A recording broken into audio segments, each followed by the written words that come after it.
Good morning, good evening, good afternoon. Welcome to Cannon Fodder TV featuring Guna Matters. We are streaming simultaneously. And like Alex always say, if you don't know what it means, we are streaming together at the same time. Bless your soul, Alex. Hope you have a wonderful time wherever you are, you and your wife. Say hello to Mrs. Fodder for us. We miss you. So I've got only three segments or three player profiles that I want to talk about, and just an update on something else as well. So let's do this. Wait, let's do this.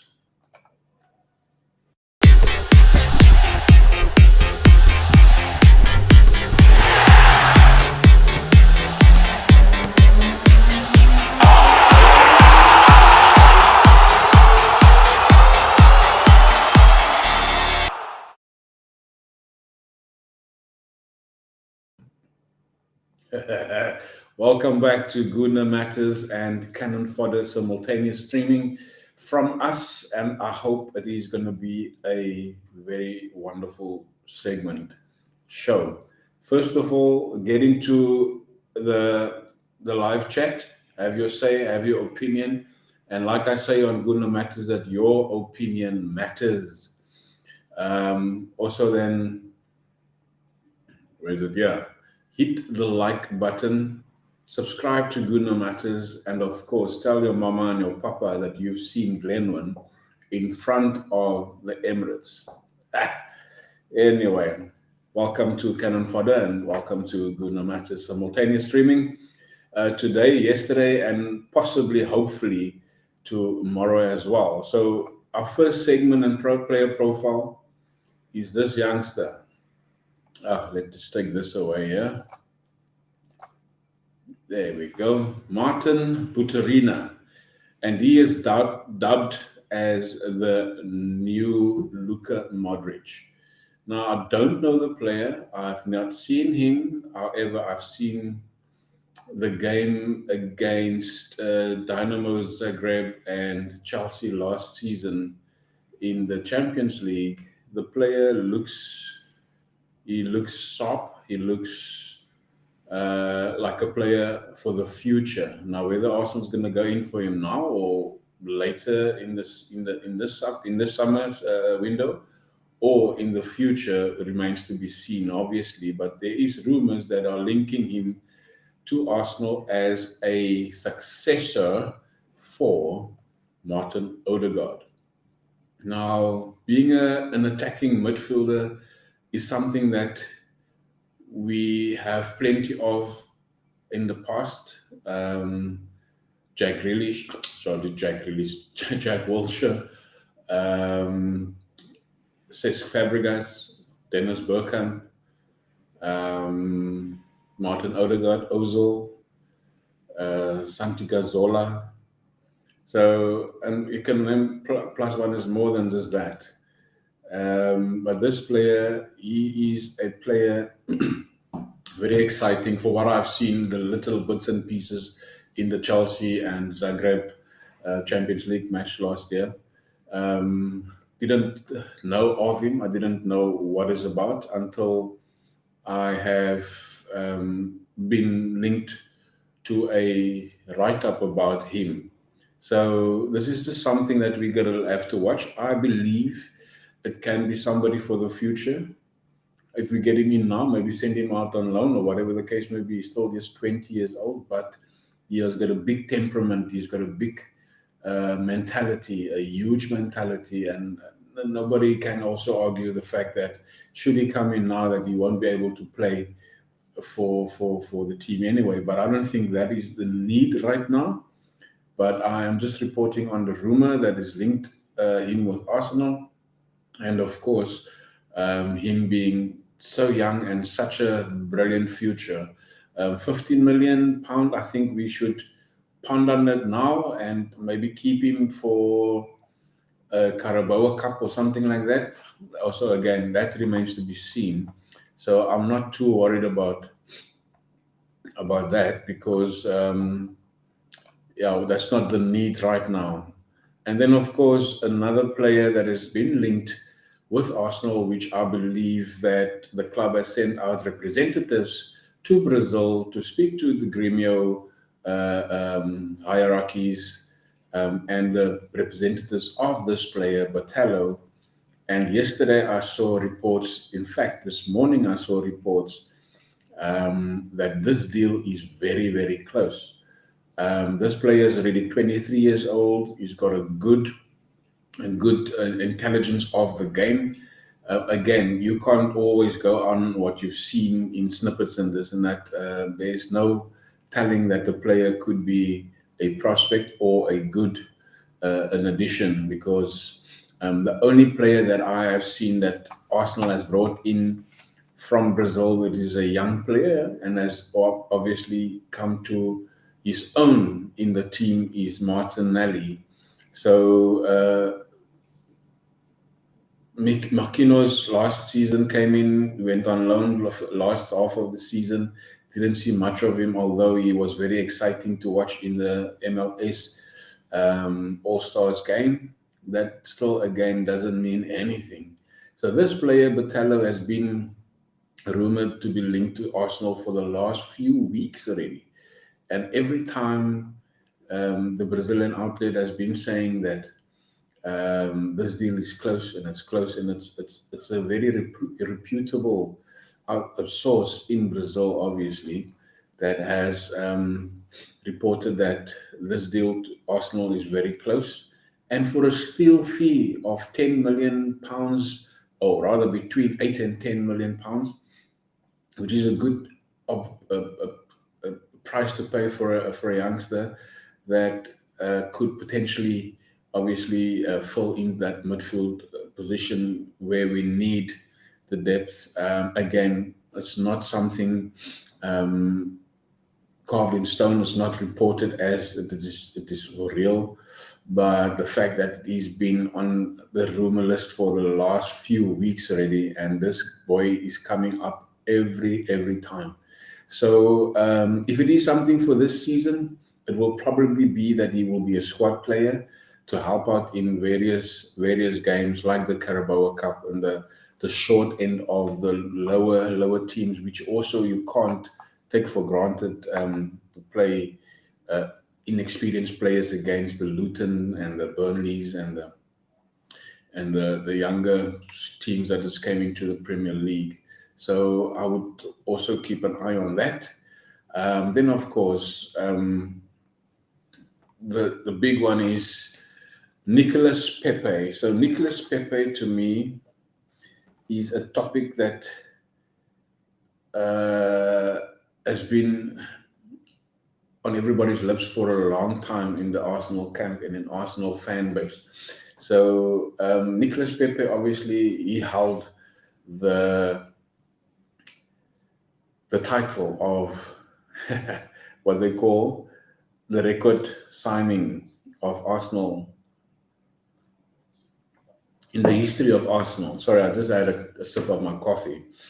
In the history of Arsenal, he was obviously bought for 72 million, and he has got a wage bill that really shocks me for the life out of me. I think it's close to 180 a week. And there's talks that the club is obviously considering to cancel his contract. So to cancel Pepe's contract, yes, we're losing out on a transfer fee and obviously writing off a 72 million. But if you calculate the wage bill, for argument's sake, I'm not certain if it is the correct wage bill, but if you look at 180 a week, times it with 52 weeks in a month, and you're looking at 9.3 million a year. So it's quite a substantial amount of money. So you're close to 10 million almost that you will save in just wages. So is it suffice obviously to let go of him, just cancel it like we've done in recent times, where we agreed upon to let go of Aubameyang. We just agreed that we part ways in a mutual agreement. Could we do the same with Pepe? Because to offload him to any club, whether being on loan or whether being at permanently, it's going to obviously be very difficult because of his wages. His wages is pretty high for a player that I don't think even Una Emre really wanted. So it was just put on his lap for him to deal with. Although the player had 100 odd appearances for Arsenal and only scored about, I think he's got contribution of goals. It's about in the range of 40 goal contributions. I think 27 of that scored and 20 odd being assists. So not a good return on a 72 million 72 million pound player. Obviously went out on loan net last year to Nice, but it also didn't pose well for him and obviously for the team. So I think, in my opinion, let's let's call it quits. Let's call it quits with Nicolas Pepe, because at the end of the days, you can save close to 10 million pound for the year just on wages, and obviously looking into whatever is coming in. We are looking into to players to obviously battle the right winger for Saka, but I would do this. I would rather keep the players that we have and get a striker, or rather, we have a striker and keep him in Fulham Barragan. Like I said yesterday, keep that striker and play Jesus also wide if you have to. But at the end of the day, we have to somehow make things work for us, because again, there are talks that Balogun is probably leaving. I don't want him to go, but I would have wanted him to obviously take an opportunity to showcase his talent and make something of his claims that he wants to be a striker for Arsenal. So yeah, leave us your thoughts here in the comment sections. Leave us your opinions regarding Pepe leaving, and also the youngsters like Bitello that has been linked with Arsenal and have been rumored for the last few weeks. Like I say, I don't know the player. I don't know what his capabilities are, but we can only report what we hear. And of course, I'm hoping to see good things from the newcomers. I'm still on the fence, or even I'm not even convinced yet about Kai Havertz. Timber looks exciting. Timber obviously just need to stay composed and get the understanding of what Mikel Arteta wants. Obviously, the same with Rice. So Declan Rice needs to understand what is the demands from the manager. So at the end of the day, is these players can come in and they can show all the potential on the cards, but we can't go on just the potential. We must go on the reality of, will they understand what the demands are from the position where they would play. So again, will Rice play as an 8 or will he play as a 6? In my opinion, I would rather put Rice as a left-sided 8, put Partey as a 6, and of course Odegaard in between there. And because if you could see what has happened now, Partey is going back at right back. So is Partey in the plans of Mikel Arteta? I said yesterday in the same video where I've featured Partey, is that in the media and the post match or pre match interviews with Arteta, he claims that Partey is a huge part of his plans, and the two of him and Declan Rice will play together.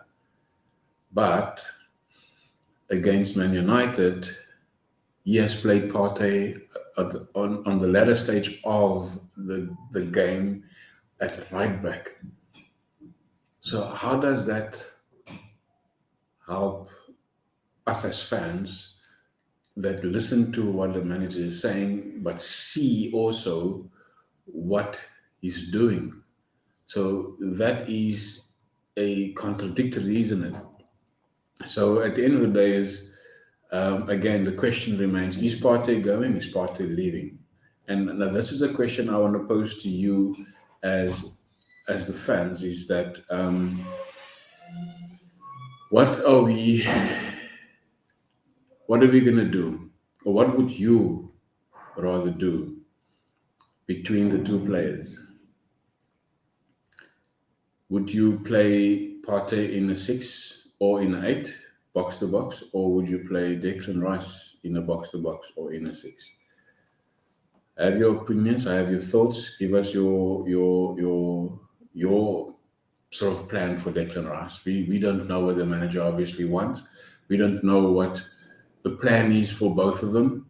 But all I can say is that I don't see Kai Havertz in a position. I've never seen him play there. I've never seen him do anything of that sort to suggest that he can be the successor for Granit Xhaka. So again, let's just recap. We spoke about this youngster. Come on.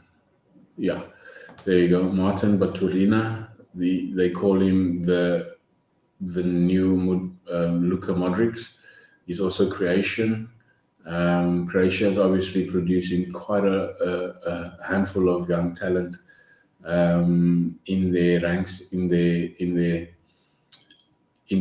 progress of a huge football nation. I mean, they've gone very far in the World Cup last year. Yeah, I don't know what you think about this. Like I say, it's not somebody that I would now take for now, but I would keep it in mind for the future, obviously.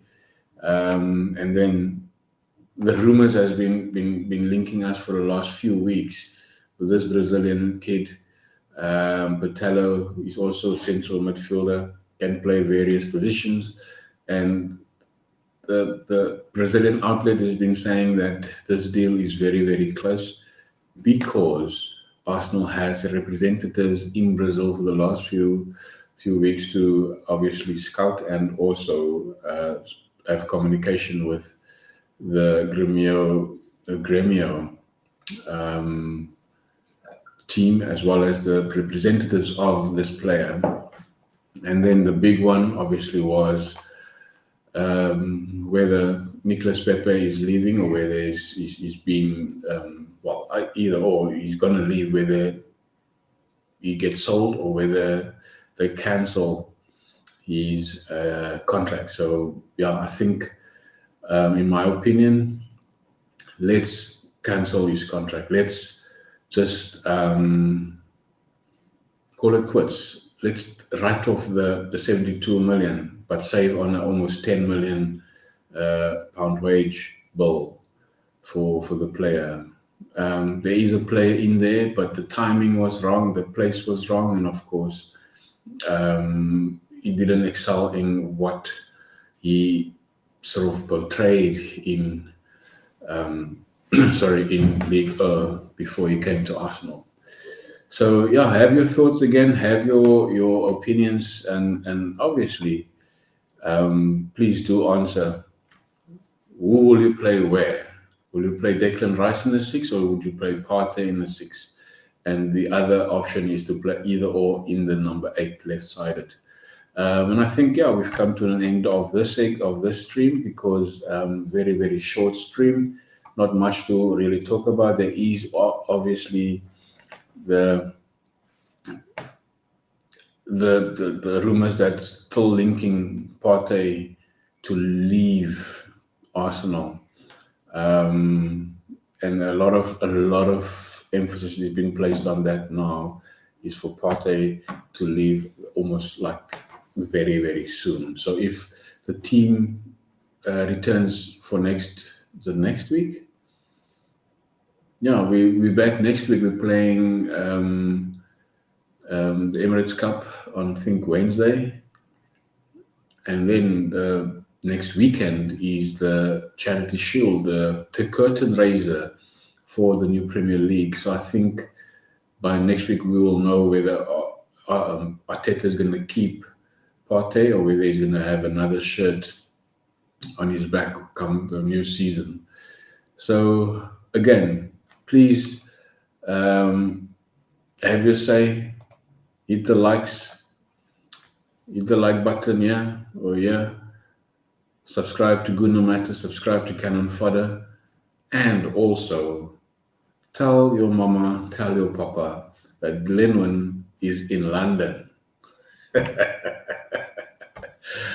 Yeah, I'm not in London. I hope to be in London sometime in my lifetime to obviously just watch one or two games of Arsenal at the Emirates and also meet the lovely Gooners in London, all the people that I've met through Cannon Fodder, and also those that obviously has come onto my show as well. So I'm hoping to be in London very, very soon. I'm not sure when, I'm not sure how, but I'm speaking it into being. I always say that if you don't believe something, you probably won't get it.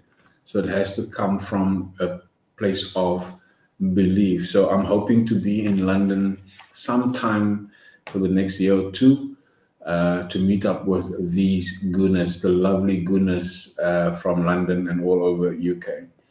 So yeah, again, please subscribe to Guna Matters, subscribe to Cannon Fodder, share this video, and also have your say. And for those that will maybe watch later, your opinion matters, and that's what it's all about. So yeah, without any further ado, you have watched Cannon Fodder featuring Guna Matters. Goodbye.